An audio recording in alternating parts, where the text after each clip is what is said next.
শুভ সকাল বন্ধুরা, পঞ্চমীর সকালে আজকে সবাইকে স্বাগত জানাই, ওয়েলকাম জানাই এবং শুভ পঞ্চমী।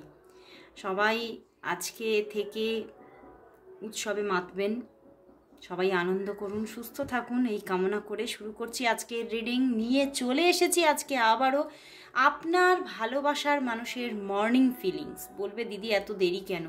তো সত্যি পঞ্চমীর সকালে আজকে অনেকটাই লেট করে ফেলেছি, কারণ ওই যে উৎসবের সকাল, সেই জন্যেই একটু লেট হয়ে গেছে, বাট তবুও নিয়ে চলে এসেছি তোমার ভালোবাসার মানুষের মর্নিং ফিলিংস। তো শুরু করছি রিডিং বন্ধুরা। দেখে নেব তোমার যিনি ভালোবাসার মানুষ আছে সেই মানুষটির তোমার জন্য আজ সকালবেলায় মর্নিং ফিলিংস কি আছে, তার তোমার জন্য আজ সকালবেলায় মর্নিং ফিলিংস কি, তার তোমার জন্য আজ সকালবেলায় মর্নিং ফিলিংস কি আছে। দেখি মর্নিং ফিলিংস কি। অনেকগুলো কার্ড এসেছে। 7 অফ সোর্ডস, কি অবস্থা। 5 of wands, temperance, ace of cups, high priestess. দেখতে পাচ্ছ নিশ্চয়ই সমস্ত কার্ড। হাই প্রিস্টেস এসে গেছে। And 5 of swords, 5 of wands, 5 of swords and temperance. বন্ধুরা, তোমার ভালোবাসার মানুষ তোমার জন্য ভীষণভাবে আজকে সকালবেলায় ভীষণ একটা চেঞ্জিং চাইছে এই সম্পর্ক থেকে।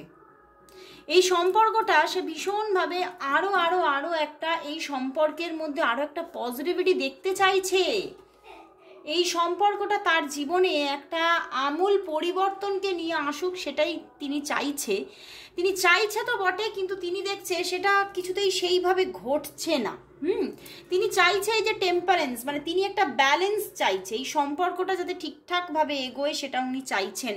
কিন্তু দেখছেন কোনো না কোনো প্রবলেম এই সম্পর্কের মধ্যে আছে আছে, মানে কিছুতেই সেই সম্পর্কের যে প্রবলেমটা উনি চাইছেন যে সরে যাক, সেটা কিছুতেই উনি দেখতে পাচ্ছেন না। এবং সেই নিয়ে একটা মানসিক একটা বিরক্তিকর পরিবেশকে তিনি ভীষণভাবে ফিল করছে।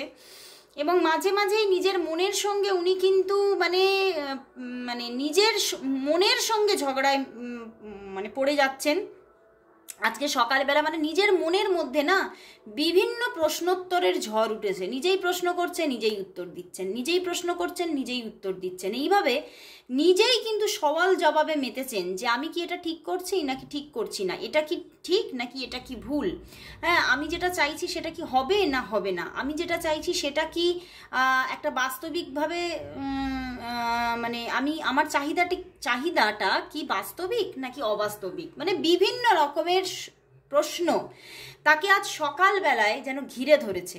এবং সেই জন্যই তিনি বুঝে উঠতে পারছে না তিনি যেটা চাইছেন সেটা সঠিক না সঠিক নয়। এবং সেই জন্যেই কিন্তু তিনি নিজের ভিতরে তোমাকে চাইলেও অনেকটাই ডিস্টেন্স মেনটেন করছেন। 7 অফ সোর্ডস, কারণ উনি বুঝতে পারছেন না 555 এর কম্বিনেশন অ্যান্ড সঙ্গে হাই প্রিস্টেস। তো বন্ধুরা, উনি কিন্তু তোমাকে বিয়ে করতে চাইছে, একদম ম্যারেজ। দেখো 7 অফ সোর্ডস এর পিছনে কি আবার 10 অফ কাপস। তো ম্যারেজ বন্ধুরা, সে কিন্তু তোমাকে ফুললি ম্যারেজ করতে চাইছে আজকে সকালবেলায়। মনের মধ্যে সেই জায়গাটা কবে ওনার জীবনে আসবে এবং কিভাবে এই সম্পর্ক থেকে সেটা হতে পারে সেই নিয়ে ভীষণভাবে চিন্তা করছেন। এবং চিন্তা কি, আমি তো বললাম যেটা সওয়াল জবাব চলছে নিজের ভিতরে। এবং তোমাকে উনি ভাবছেন যে নিজের দিক থেকে একটা প্রপোজাল দেবেন, বারবার করে ভাবছেন যে আজকে একটা প্রপোজাল আমি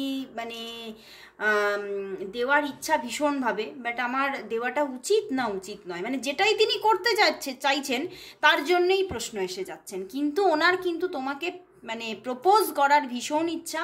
এবং আমি এখানে দেখতে পাচ্ছি তিনি হয়তো খুব একদম প্রমিনেন্টভাবে যে প্রপোজ করা হয় সেটা এখনো উনি করেননি। এবং সেটা উনি ভাবছেন যে একদম আমি বিয়ের প্রপোজ করব, আমি কোনো রিলেশনশিপের প্রপোজ করব না, আমি পুরোপুরি ম্যারেজের প্রপোজ করে দেব। সেখান থেকে টেম্পারেন্স অ্যান্ড হাই প্রিস্টেস। তো বন্ধুরা, উনি কিন্তু তোমার সঙ্গে আজ সকালবেলায় ম্যারেজের পরিকল্পনা করছেন। এবং সেটা সঠিক না এই নিয়ে বারবার নিজের মধ্যে দ্বন্দ্বে পড়ে যাচ্ছে। নিজেকে উনি মাঝে মাঝে কিছুটা কিন্তু মানে সেলফিশও ভাবছেন, কারণ উনি এটা দেখছেন যে হয়তো আমি যেটা চাইছি হয়তো মানে সেটা হয়তো এই সম্পর্ক থেকে মানে নাও হতে পারে, বা তুমিও হয়তো সেই জায়গাটা ম্যারেজটা নাও চাইতে পারো, কিন্তু উনি ভাবছেন যে না, আমি হয়তো তোমার ইচ্ছাটা না জেনেই স্বার্থপরের মতো এইসব ভেবে যাচ্ছি। তো কখনো কখনো উনি নিজেকে কিন্তু স্বার্থপর ভাবছেন, এবং উনি যে নিজের ভিতরে ভিতরে গোপনে এই সবগুলো যে তোমাকে নিয়ে ভাবছেন সেটা নিয়েও নিজের মধ্যে মাঝে মাঝে কিন্তু কিছুটা গিল্টি ফিলও চলছেন, যে আমি কি এগুলো ঠিক করছি। মানে বিশেষভাবে আমি এটাই আমার ভিতরে আসছে যে উনি তোমাকে ম্যানিফেস্ট করছে, ভীষণভাবে ম্যানিফেস্ট করছে, এবং তোমার সঙ্গে ম্যারেজটাকে ভীষণভাবে ম্যানিফেস্ট করছে আজকে সকালে। এবং সেই জন্য মাঝে মাঝে নিজের মধ্যে আবার গিল্টি ফিলও আসছে যে আমি কি এটা ঠিক করছি, আমার ভিতরে ভিতরে কেন এই ব্যাপারগুলো চলছে, আমি কি মানে ভীষণভাবে ওনার জন্য অবসেসড হয়ে পড়ছি, মানে এটা কি আমার শুধুই আমারই পাগলামো। নিজেই জানো নিজের মধ্যে একটা বিরক্তিকর পরিবেশও মাঝে মাঝে কিন্তু তৈরি হচ্ছে নিজের প্রতি, তোমার প্রতি না, নিজের প্রতি, যে আমি হয়তো ঠিক করছি না, আমি হয়তো অনেকটাই ভুল করে ফেলছি। আগে ওনার ডিসিশনটা জানা দরকার। তো তোমার ডিসিশন জানার জন্য উনি কিন্তু চেষ্টাও করবেন, কারণ ওনার মাথার মধ্যে চলছে আজকে সকালবেলায় প্রপোজ করার কথা। তো এই যে কার্ড এসেছে সেখান থেকে আমার এটাই চ্যানেল হচ্ছে যে ওনার দিক থেকে কিন্তু প্রপোজাল আসবে, খুব তাড়াতাড়ি আসবে। বাট কিছু কিছু জায়গায় কিন্তু এই যে এতটা যে প্রবলেম 5-5-এর কম্বিনেশন, বাট তবুও 7 অফ সোর্ডস, মানে উনি চেঞ্জ চাইলেও নিজে থেকে সবটা উনি ফোকাস, মানে তোমার কাছে পুরোপুরি মানে পুরোপুরি এখনও জিনিসটাকে ফোকাসে আনছেন না, পুরোপুরি তোমাকে মানে সবটা এক্সপ্লেন করছেন না নিজের ভিতরের কথাগুলো, এবং মনের মধ্যে ভাবছেন যে না, এটা ভিতরেই আমার চাপা পড়ে থাক। এই ব্যাপারটা কিন্তু খুব সঠিক নয়, মানে উনি চাইলেও উনি ঠিকভাবে অ্যাকশন নিতে পারছেন না, বা সেই সাহসটাকে জোগাতে পারছেন না নিজের ভিতরে। তো আমি দেখব তাহলে উনি তোমাকে কবে কল করবে, কবে প্রপোজ করবে। তো আমি দেখে নেব বন্ধুরা তোমাকে উনি কবে কল করবে, কবে প্রপোজ করবে। উনি তোমাকে কবে কল করবে, কবে প্রপোজ করবে, তোমার ভালোবাসার মানুষ তোমাকে কবে কল করবে এবং কবে তোমাকে প্রপোজ করবে।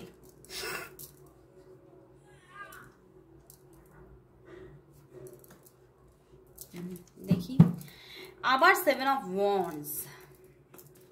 না, এখন তো নয়, এক্ষুনি তোমাকে প্রপোজ করবে না, কিন্তু উনি তোমাকে প্রপোজ করবেন, একদম পুরোপুরি প্রপোজই করে দেবেন, বিয়ের প্রপোজাল দেবেন। আবারও হাই প্রিস্টেস, উনি পুরোপুরি বিয়ের প্রপোজাল দেবেন, কিন্তু 2 মাস পরে, এক্ষুনি না। এখন 2 মাস কিন্তু উনি তোমাকে সেইভাবে বিয়ের প্রপোজাল দেবেন না, এবং 20 দিনের আগে কিন্তু মানে সেইভাবে কোনো বিশেষ আর কল আসার জায়গাটা সেইভাবে দেখাচ্ছে না। বেশিরভাগ ক্ষেত্রেই কিন্তু দেখাচ্ছে 7-7-7-এর কম্বিনেশন এসে গেছে, যে এখন কিন্তু তিনি ভীষণভাবে কোনো নিজের ভিতরে ভিতরে কোনো একটা মানে যেটা নয় সেটাকে হয় ভেবে বিভিন্ন রকমের অতি কল্পনা করে নিজের মধ্যে নিজে কিন্তু অনেকটা মানে নিজের চিন্তার ঘেরাটোপের মধ্যে ফেঁসে যাবেন, এবং সেখান থেকেই কিন্তু উনি কিন্তু মানে খুব যে তোমার সঙ্গে কানেক্টেড থাকবেন তা কিন্তু দেখাচ্ছে না। তোমাকে কল করবেন, কিন্তু এখনো 20 দিন মতো সময় কিন্তু উনি নেবেন। 20 দিন পরে গিয়ে কিন্তু উনি তোমাকে কল করবেন, এবং 2 মাসের মধ্যে কিন্তু তোমার দিকে ওনার থেকে তোমার জন্য কিন্তু বিয়ের প্রপোজাল আসছে। মানে ভীষণ একটা মানে দারুণ একটা এখানে রিডিংটা উঠে এলো, যে উনি কিন্তু তোমাকে বিয়ের প্রপোজাল দিতে চলেছে খুব তাড়াতাড়ি। তো অবশ্যই বলবো ওয়েট করো। আর এটা একটা জেনারেল প্রেডিকশন, তো যারা যারা তোমরা পার্সোনাল প্রেডিকশন নিতে চাইছো অবশ্যই তোমরা বুকিং করে নাও। তো আজকের মতো এখানে শেষ করছি, আবার দেখা হচ্ছে কাল ঠিক এই সময়। ততক্ষণের জন্য গুড বাই।